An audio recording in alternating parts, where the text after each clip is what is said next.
mũi phang tang hi nà sáng hi so bạc quá aka lon ba khala lon le lo ba han lon sin lon ne sáng hi so bạc quá khan em chi ke pi khom pui kan kal ho hi kan lo na chi ke pi ko la si bia ka ei nhiều thầy đấu tàn sâu thầy vách tổ nghe mà áp chập phía áp chập chứ nhiều thầy cầu thấy mà sẽ kia cắn lòn sâu nghe khăn à lú có thể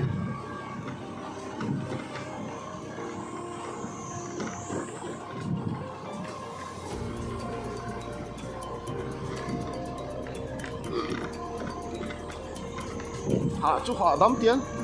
scooty in gần cấn sầu thấy họ đám tiếng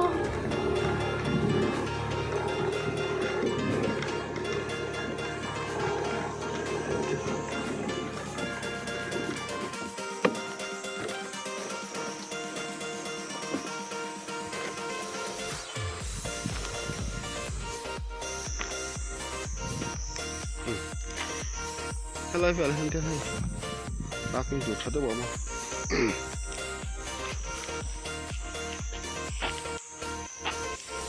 khi lại khăn con phạ những xiêm phiền tôi làm khăn cái câu chầu đơn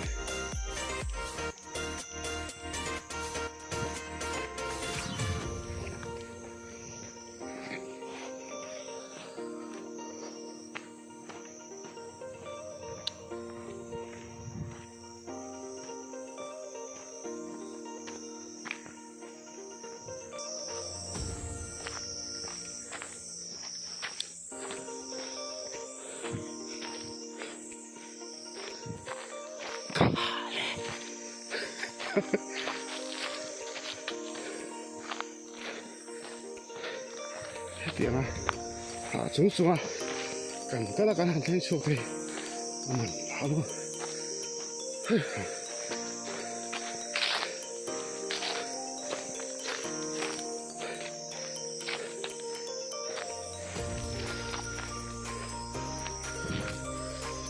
thiên linh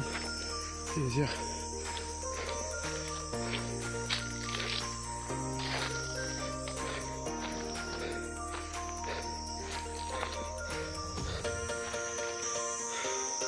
tôi xuân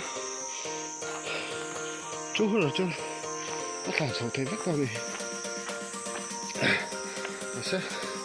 kéo cả đi không muốn là có tiền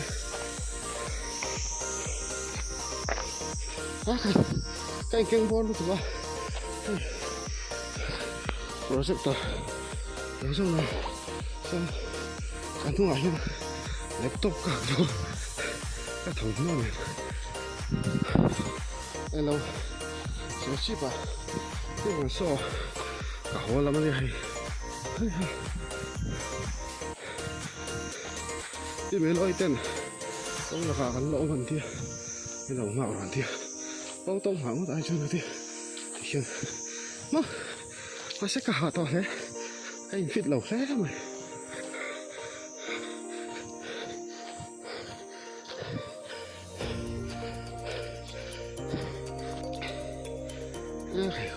cùng sao sao sụp những cái xe sắm lúc khỏi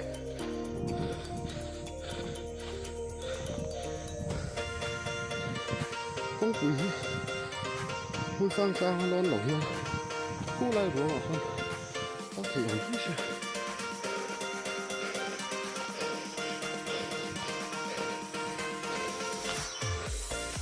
xuống suy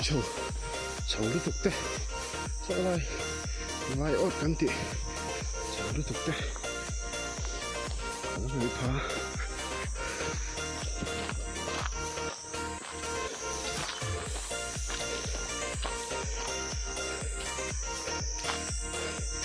các họ tỏ ra này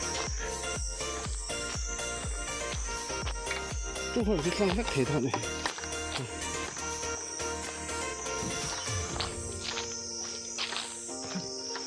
Sẽ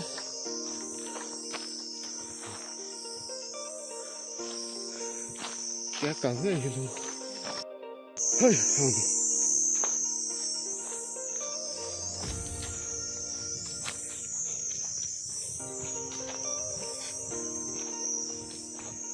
tập phú bộ khăn chỉ pleng thì dán thầy à tiếng không chân chân hay có cả chân cái cả ngày lui cả tia cái xe con này con cái cả ngày thì chỉ lui lỏ một tia cái đó chân cái này công người nói rồi và su lẩu bốc à chân chỉ pleng thì chụp lại cho nó còn thì bay tí cái lẩu mì nó tiếng nghe làm sợ mấy lẩu ở tiểu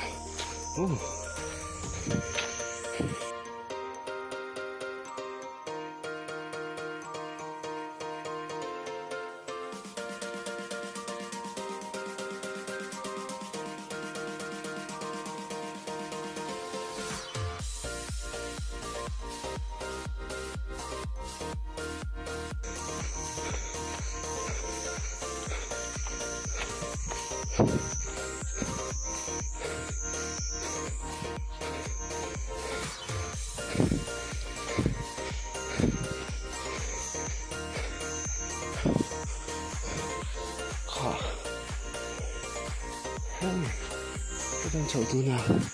cái cầu cho cái đang chậu gắn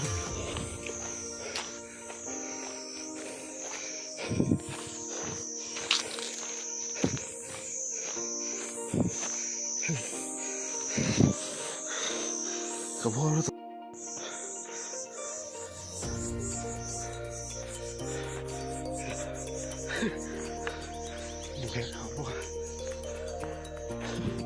không ra đây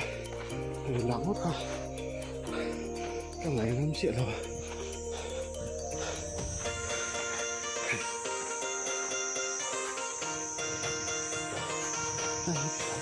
cái có đủ không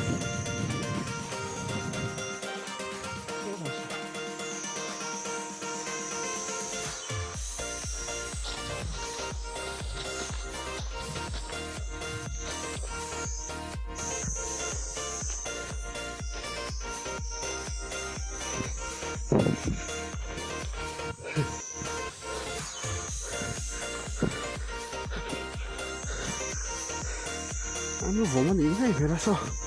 chú lâu lắm cái ria rồi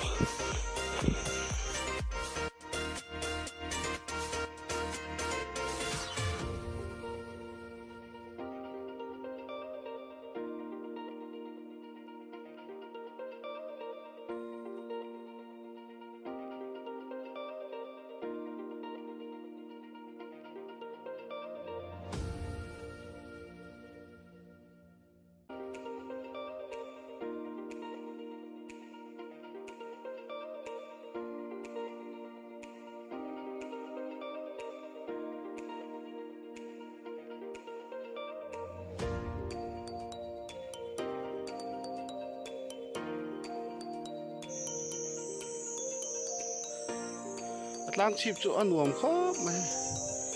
tí thôi hiểu hiểu mà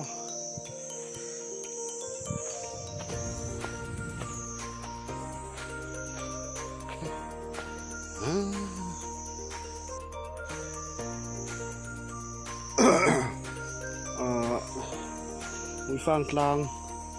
chip vào cái nó hay cái kia mày thế không có thể hiện đây cần thị sao thì kia phát vào nó thế này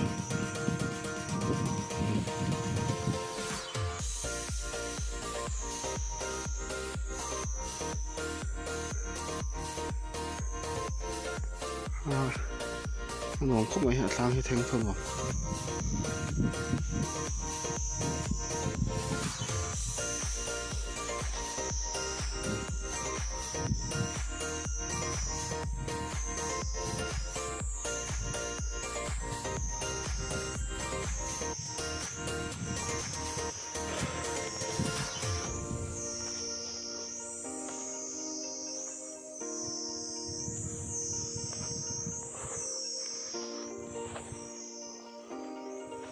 cú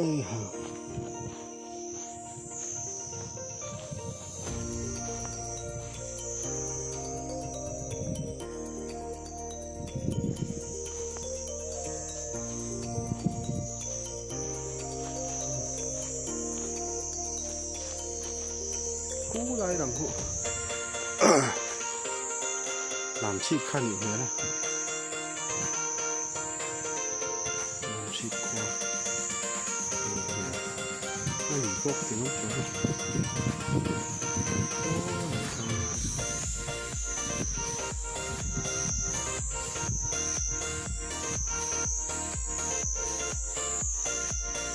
đó là sao sai lầm rồi đấy theo số của người chơi còn số là một tệ đúng số sẽ chỉ bằng vấn đề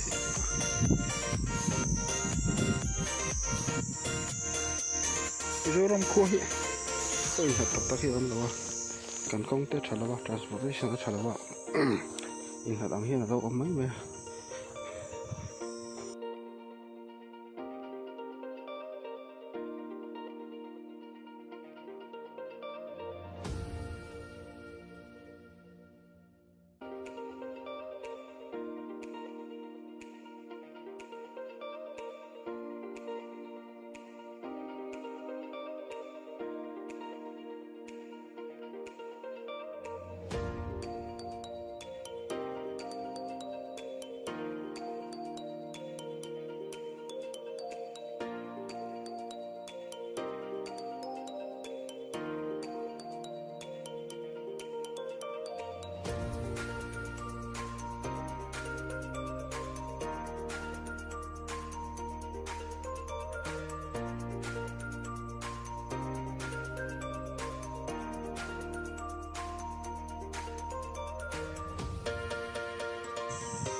phần hun môi này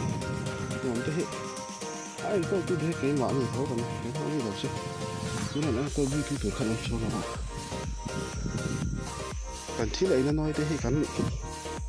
một chia đầu khám phá mà tràn cái thành cái ống lại xuyên ra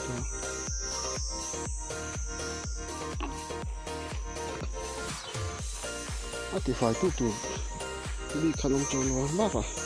đó không thể làm qua này chứ sang kala cái gì này phải chọn cái này địch thể đấy không họ đâu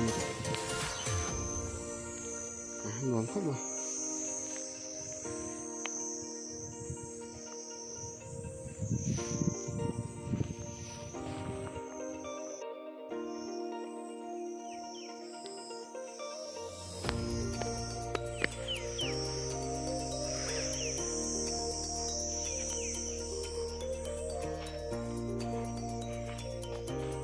ăn đồ có mặn lá không chưa sụt lá so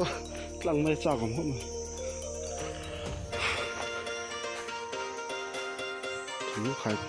lúc khai bọc nó tầm rồi buông cái bó cái độ